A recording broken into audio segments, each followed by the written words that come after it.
one of my favorite warm-ups and workouts to create an incredibly strong and resilient core is the spinal lunge matrix. Now we're going to do this spinal lunge matrix with the common lunge matrix. Okay, so this is your common spinal lunge matrix.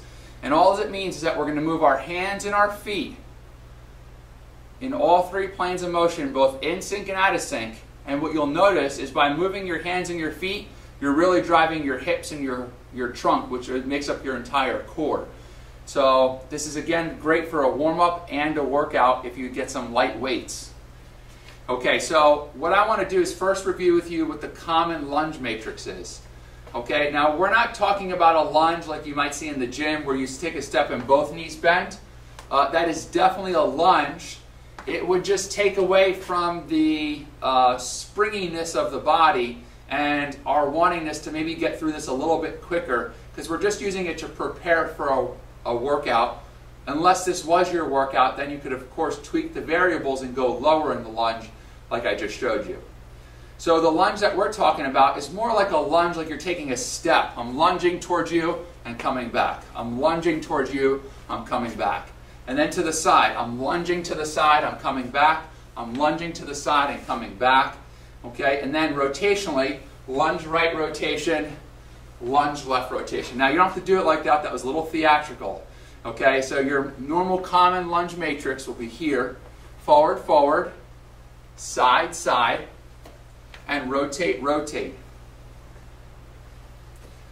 Okay, now the hand drivers that we're going to use are the hands reaching down, which brings my spine into flexion, meaning rounded, back or up. I'm actually more interested in up, which is going to bring our spine into extension, which is going to turn on all of our front core muscles.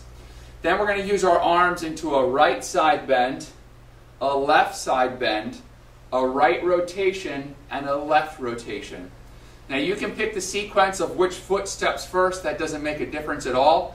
I would just ask for consistency. Do your forward, forward, side, side, rotate, rotate. Okay, so here we're going to do. Let's do the flexion reach with the common lunge. So we're going to go flexion reach, right foot lunge, flexion reach, left foot lunge. I'm going to switch planes of motion. And now rotational. So I did a three-dimensional lunge with a sagittal plane dominant reach into flexion. Do the same thing now, just driving the hands and the spine into extension. Again, you don't have to reach back real far, reach up. Think about lengthening your belly as much as possible.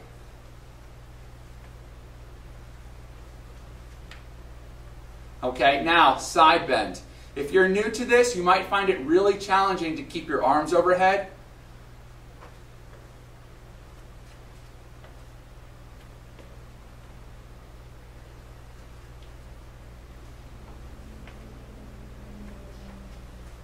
So what you notice is that what I did there was I paired everything with a right side bend. Now what I'm going to do is I'm going to pair everything with a left side bend. But I'm going to show you another variation.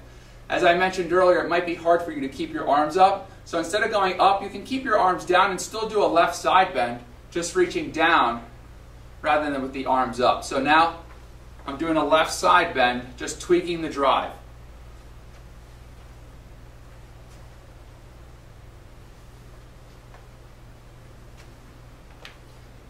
Okay, and for the last one, rotation. What we want to focus on with the arms is using the arms in a quick enough fashion to create a little bit of momentum.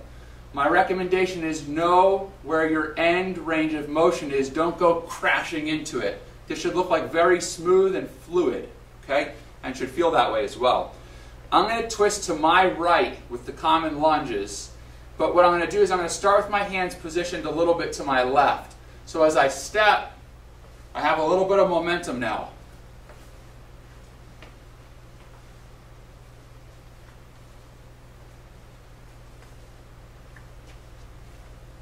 Now that's very difficult. I might have made that look a little simple when you do a left rotation lunge and a right rotation reach.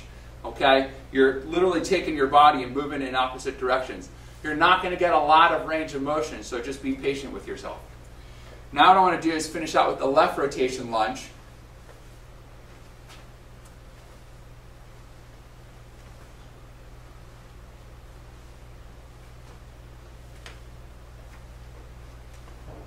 And there you have it. That's taking the common lunge matrix, using the hands in all 3 planes of motion along all 6 angulations. Will make for a fantastic core, very strong, very resilient, very adaptable to your everyday life and demands. I hope you enjoy this.